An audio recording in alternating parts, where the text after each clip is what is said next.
Good morning. तर आज आपण पुण्याचा PYQ बघणार आहोत. मागच्या वर्षी पोलीस भरतीमध्ये पुण्याच्या व्हॅकन्सीज नव्हत्या, त्याच्यामुळे आपण जो क्वेश्चन पेपर घेतला आहे तो 2023चा मेन आहे आणि 2019 आणि 2017 असे 3 PYQ घेऊन आपण विश्लेषण केलेलं आहे. आता बघा, मी हे जे व्हिडिओ वगैरे बनवते, हे जे PYQचं विश्लेषण करते, हे खूप मेहनतीचं काम आहे. पण माझ्यापेक्षा तुम्ही डबल मेहनत घ्यायची आहे. जे तुम्ही आतापर्यंत एवढा संघर्ष करताय, तुम्ही ग्राउंड करताय, लेक्चर करताय, अभ्यास करताय, मला माहिती आहे रोज तुम्हाला किती टेन्शन असेल. पण हे सगळं जर टेन्शन मिटवायचं असेल तर तुम्हाला नाही करू वाटलं तरी पण करायचंय, तुम्हाला थांबू वाटलं तरी पण तुम्हाला करतच राहायचंय. हे जर तुम्ही आता कष्ट घेतले ना, तर बघा 2 महिन्याच्या आत तुमचा रिझल्ट येईल आणि तुमचं सगळं आयुष्य बदलेल. तुमचं सगळं घरातली गरिबी जाईल, तुम्हाला समाजात मान भेटेल, सन्मान भेटेल. आणि बघा, माझा रील आहे बघा, जे आपल्याला चॅलेंज करत होते त्यांच्यासमोर फटाकडे वाजवायचेत ना, मग कष्ट घ्या. तर आजच्या व्हिडिओमध्ये आपण काय बघणार आहोत, तर सगळ्यात पहिलं म्हणजे मी काय अगोदरच सांगितलं की मागच्या वर्षी पोलीस भरती झालेली नाही, तर 2023च्या लेखीचा पेपर घेतलेला आहे. तसेच त्याला लिंक करण्यासाठी 2019 आणि 2017चा पेपर घेतलेला आहे. आता हे बघा, पोलीस भरतीचं वर्ष वेगळं असतं आणि पोलीस भरतीची लेखी ही वेगळ्या वर्षी होते. 2023चा जो क्वेश्चन पेपर आहे ती पोलीस भरती 2021ची होती, म्हणजे माझी बॅच. तसंच 2019 जे लिहिलेलं आहे ती 2019चीच भरती आहे, त्याची लेखी 2021ला झाली होती आणि 2017ची जी भरती आहे त्याची लेखी 2018मध्ये झाली होती. तर हे तुम्ही डिफरन्स लक्षात घ्या. 2023 मी का लिहिलं, कारण त्यावेळेस लेखी झाली होती आणि हे दोन काय आहेत, भरतीचं वर्ष आहे. ठीक आहे. आता मी तुम्हाला सांगते की 2023ला कशा पॅटर्नने प्रश्न विचारले होते.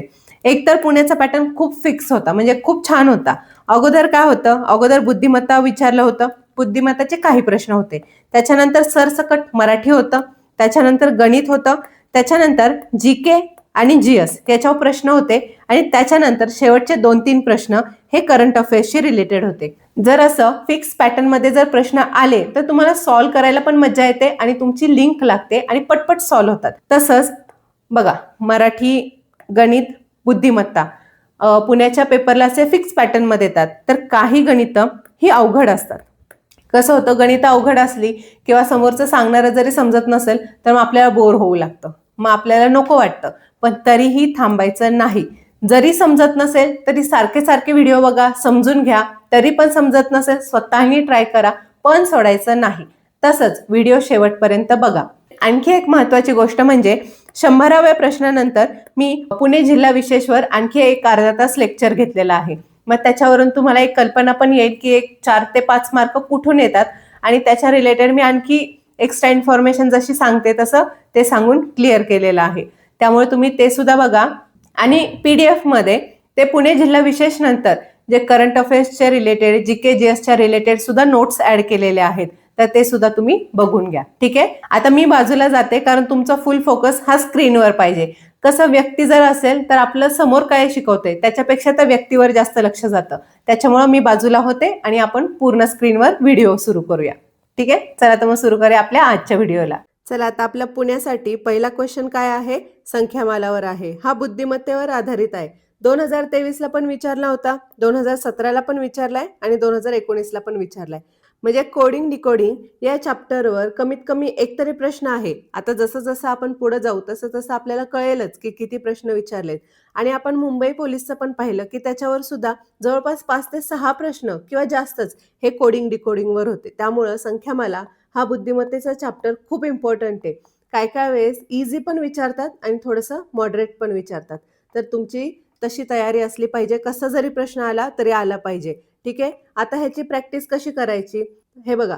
संख्यामाला, अक्षरमाला आणि समीकरण ह्याच्यावर रोज तुम्ही कंपल्सरी किती प्रश्न सॉल्व्ह करायचे आहेत, तर जवळपास 30 ते 40 प्रश्न कमीत कमी सॉल्व्ह करायचे आहेत. यानी तुमची इतकी कमांड येईल की कसा जरी प्रश्न आला तरी तो तुम्ही 10 ते 15 सेकंदमध्ये सॉल्व्ह कराल. ठीक आहे. चला, आता आपण पहिला प्रश्न बघूया. आपला पहिला प्रश्न काय आहे, डिअर हा WVZI असा लिहिला आहे, तर बेल्ट हा शब्द कसा लिहाल. आता हे बघा, ज्यांची खूप जास्त प्रॅक्टिस आहे ना त्यांना लगेच कळेल. डिअर हा जो शब्द आहे त्याच्या खाली आपण काय करूया, WVZI असं लिहूया. आता ज्यांची खूप जास्त प्रॅक्टिस आहे त्यांना लगेच कळेल, डीच्या अपोजिट W असतो, ईच्या अपोजिट व्ही असतो, एच्या अपोजिट झेड असतो आणि आरच्या अपोजिट आय असतो. कसं ते मी तुम्हाला सांगते. हे बघा, मी इथं काय केलं आहे, आपण नेहमी अक्षरमाला सॉल्व्ह करताना ए टू झेड असं लिहायचं. आता आपला प्रश्न काय होता, डिअर, DEAR, आणि त्याचं कोडिंग कसं लिहिलं होतं, WVZI.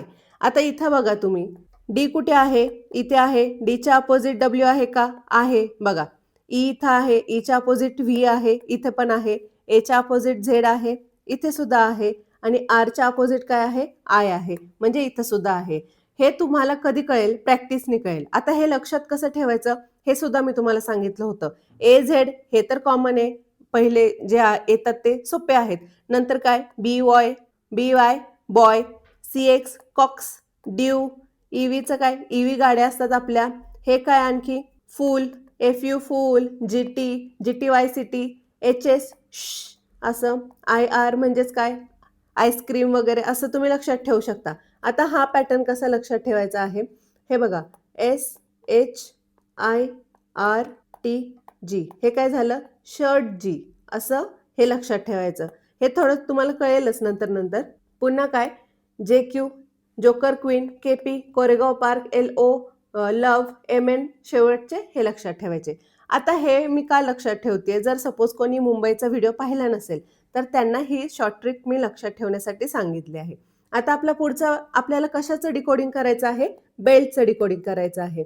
बेल्ट हा शब्द आपण लिहून घेऊया आणि त्याच्या अपोजिट जे आहे ते लिहायचं आहे. बीच्या अपोजिट काय आहे, बॉय, वाय येणार, ईव्ही मशीन किंवा ईव्ही गाड्या असतात ते. एलच्या अपोजिट काय असतं, ओ, लव.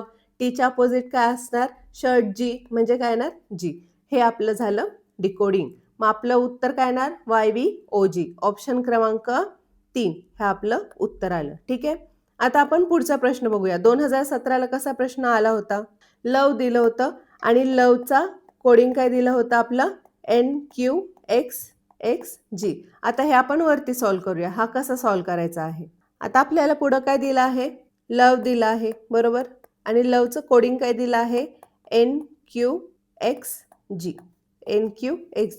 आणि आपल्याला कशाचं काढायचं आहे, तर ECMG. या शब्दासाठी मूळ शब्द काय असेल असं विचारले. म्हणजे काय की इथं आपल्याला काय दिलेलं आहे, डायरेक्ट कोडिंगच दिलेलं आहे, ECMG. हा कोणाचा कोड आहे असं विचारले. मग आपल्याला काय करायचं अगोदर, आता L कुठे आहे, इथे आहे, N कुठे आहे, इथं आहे, म्हणजे काय केलं आहे, +1. +1 म्हणजेच काय, मध्ये एक आणि त्याच्या पुढचा जो अंक असेल तो, ज्याच्या पुढचा जे अक्षर असेल ते. आता O इथे आहे, Q इथे आहे, इथे पण काय झालं, +1. V इथे आहे, X इथे आहे, इथे पण काय झालं, +1. E इथे आहे, G इथे आहे, म्हणजेच काय, +1.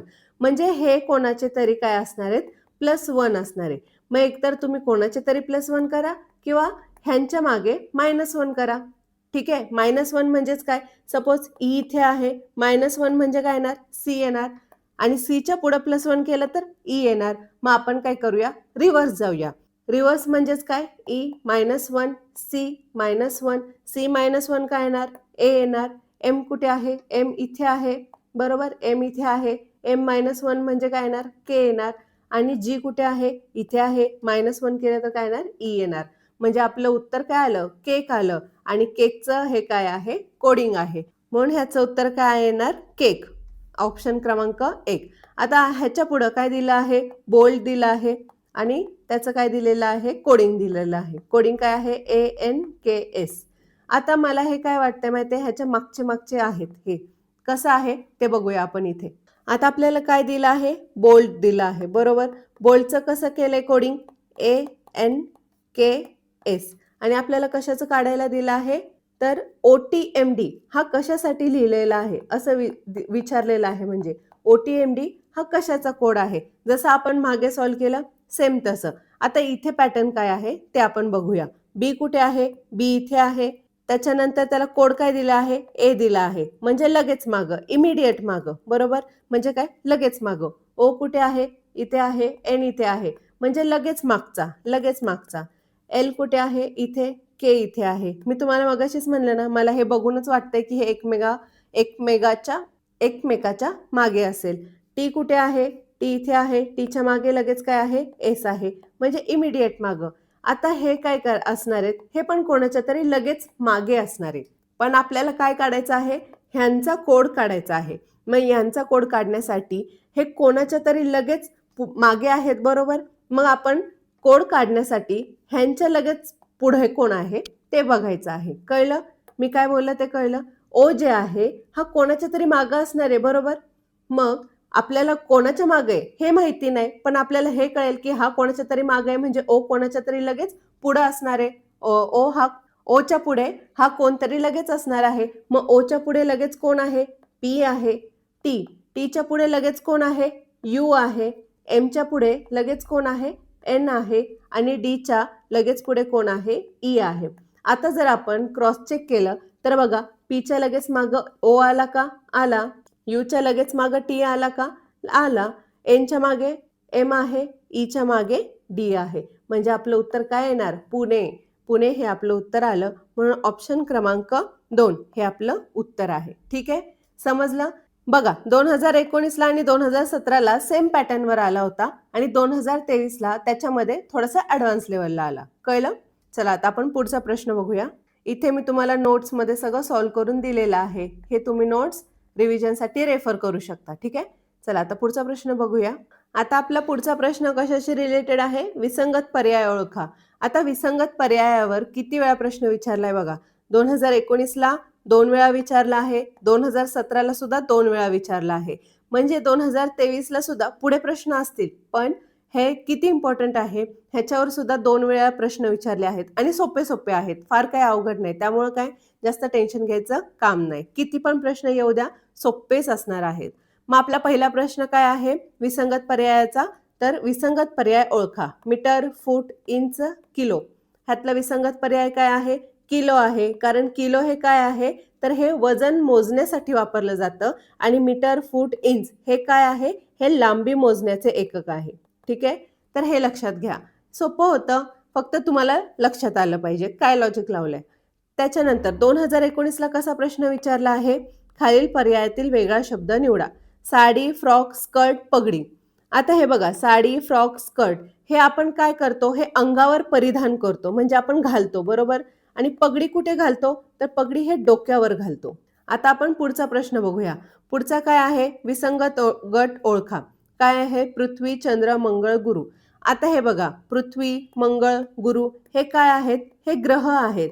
आणि चंद्र हा काय आहे, हा उपग्रह आहे. म्हणून आपलं उत्तर काय येणार, ऑप्शन क्रमांक 2. ठीक आहे, चला आता पुढचा प्रश्न बघूया.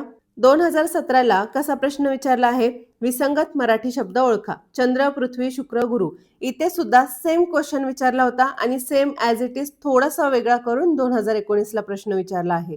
कळलं.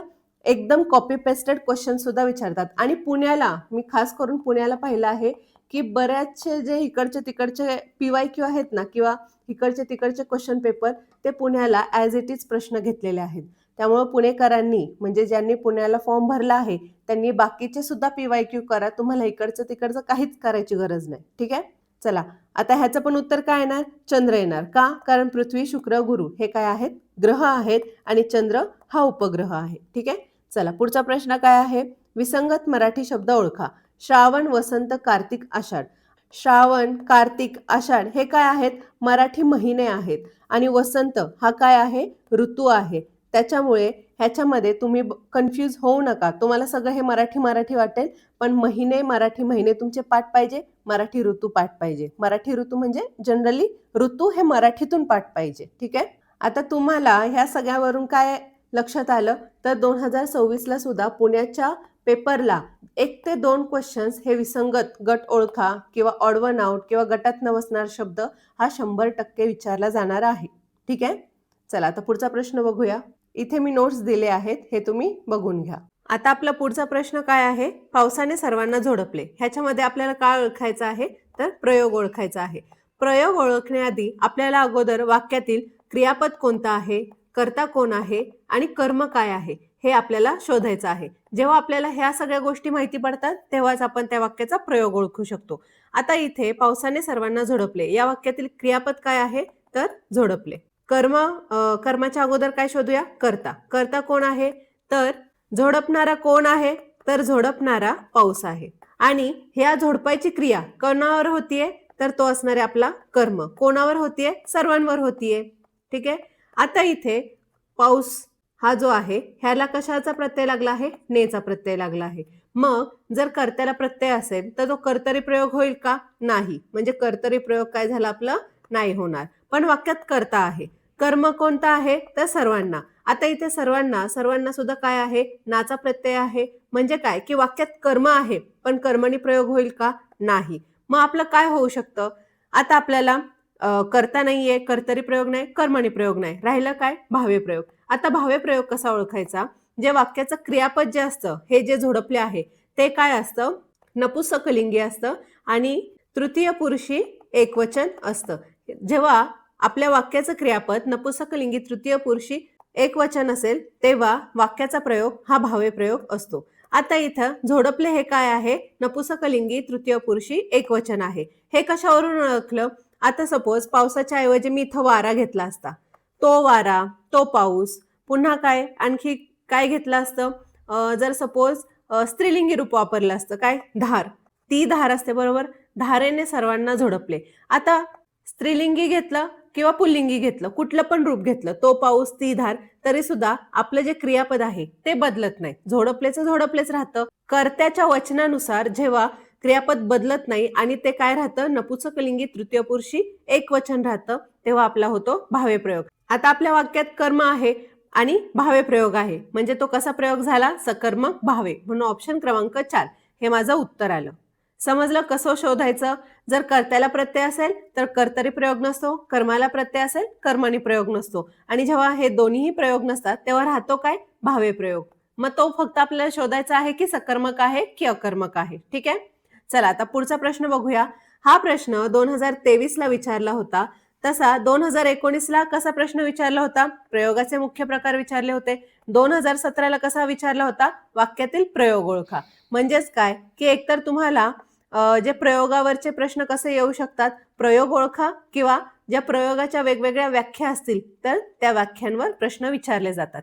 म्हणजेच काय की प्रयोगावर 100% प्रश्न येतो. 2026 ला सुद्धा ह्याच्यावर प्रश्न येणार म्हणजे येणारच आहे. आपला पुढचा प्रश्न काय आहे? आताच मी तुम्हाला एवढं एक्सप्लेन केलं. प्रयोगाचे मुख्य प्रकार किती किती सांगितले मी तुम्हाला? कर्मणी, कर्तरी आणि भावे प्रयोग. म्हणजे आपले प्रयोगाचे मुख्य प्रकार किती आहेत? तर 3 आहेत. म्हणून ऑप्शन क्रमांक सी हे माझं उत्तर आलं. आता पुढे काय विचारलं आहे? कृष्णाने कंसाला ठार मारले या वाक्यातील प्रयोग ओळखा. आता इथे आपला कर्ता कोण आहे? कर्म कोण आहे? आणि क्रियापद काय आहे? हे आपल्याला शोधायचं आहे. क्रियापद काय आहे? मारले. ठीक आहे. कर्ता कोण आहे? ठार कोणी मारले? तर कृष्णाने मारले. आणि ह्याच्यामध्ये कर्म काय आहे? तर ठार मारण्याची क्रिया कोणावर घडली? तर कंसावर घडली. आता हे बघा, इथं कृष्णाने हा प्रत्यय आहे, कंसाला हा प्रत्यय आहे. आता कर्त्याला प्रत्यय आहे म्हणजे कर्तरी प्रयोग नाही, कर्माला प्रत्यय आहे म्हणजे कर्मणी प्रयोग नाही, राहिलं काय? तर भावे प्रयोग. आता वाक्यात कर्म आहे का? तर आहे. कंस हे कर्म आहे. कसा प्रयोग झाला? सकर्मक भावे प्रयोग. ऑप्शन क्रमांक डी. म्हणजे 2017 ला सुद्धा सकर्मक भावे प्रयोग होता. 2023 ला सुद्धा सकर्मक भावे प्रयोगावर प्रश्न होता.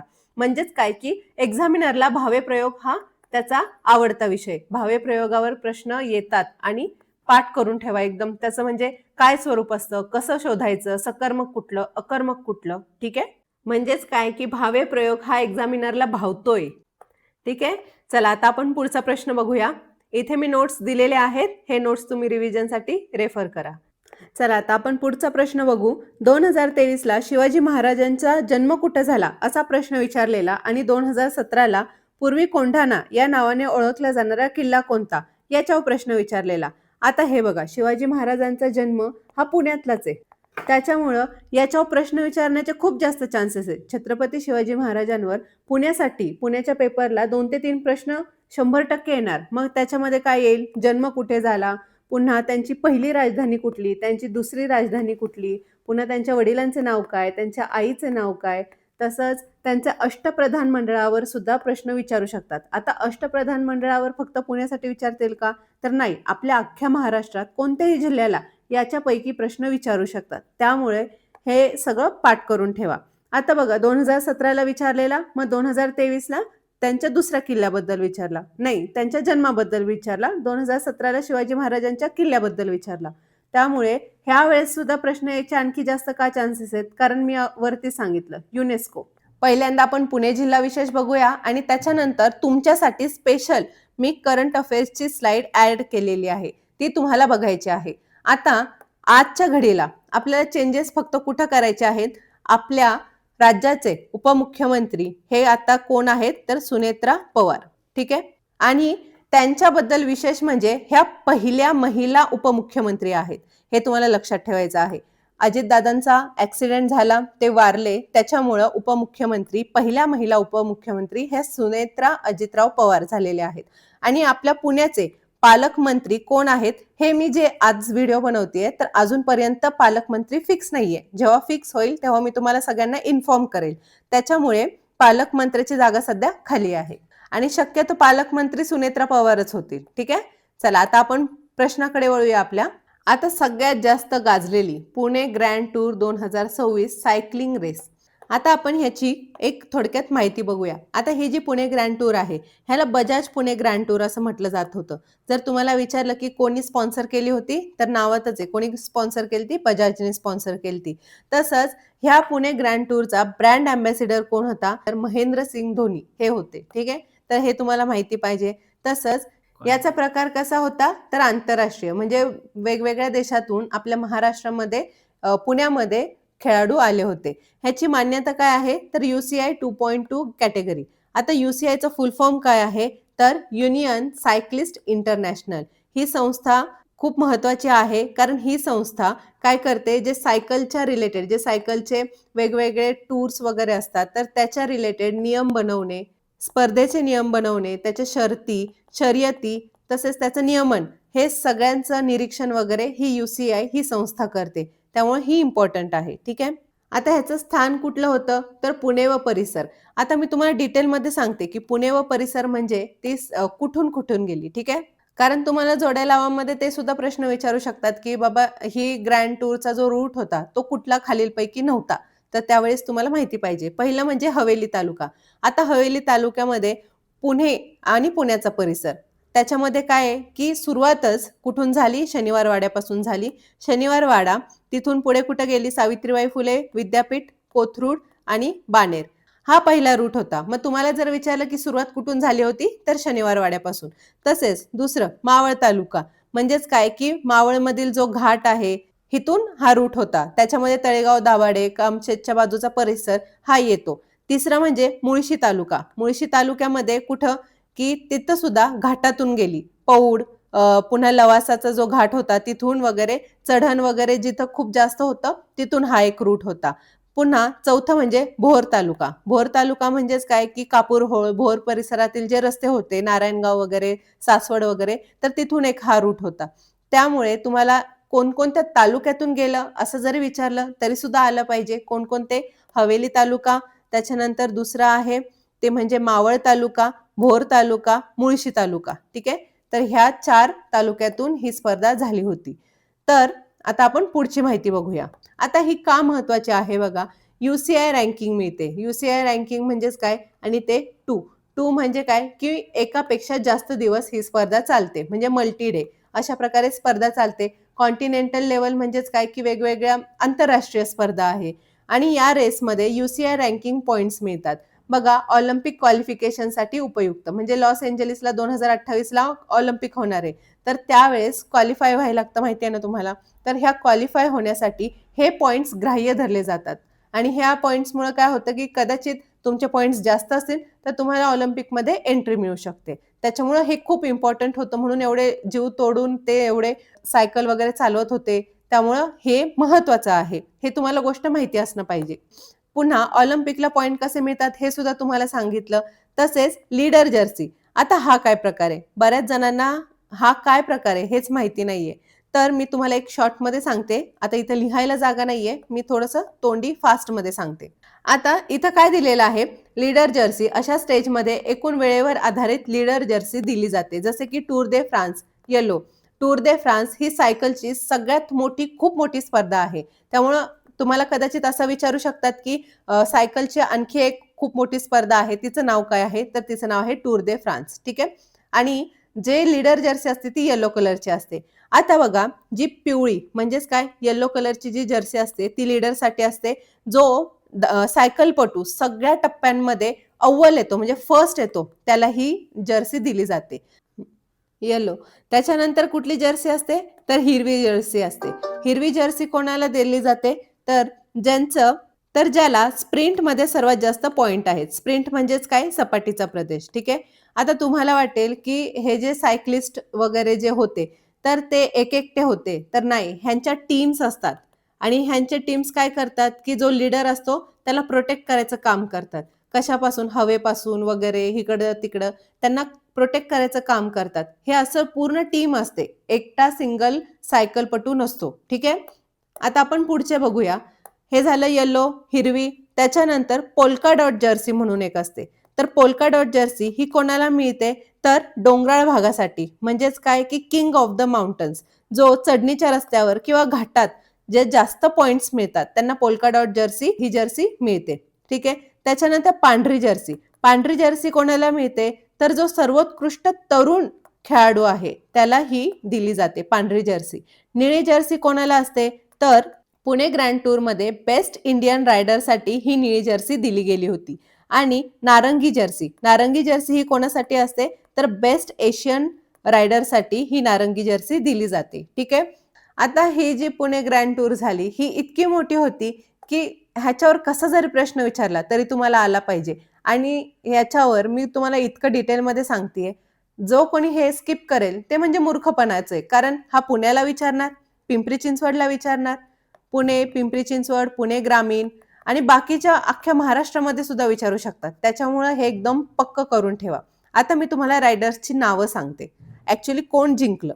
आता ही जी येलो जर्सी आहे ही कोणाला भेटली? तर ल्यूक मडकवे ह्याला भेटली. आणि हा कुठला होता? तर हा न्यूझीलंडचा होता. ठीक आहे.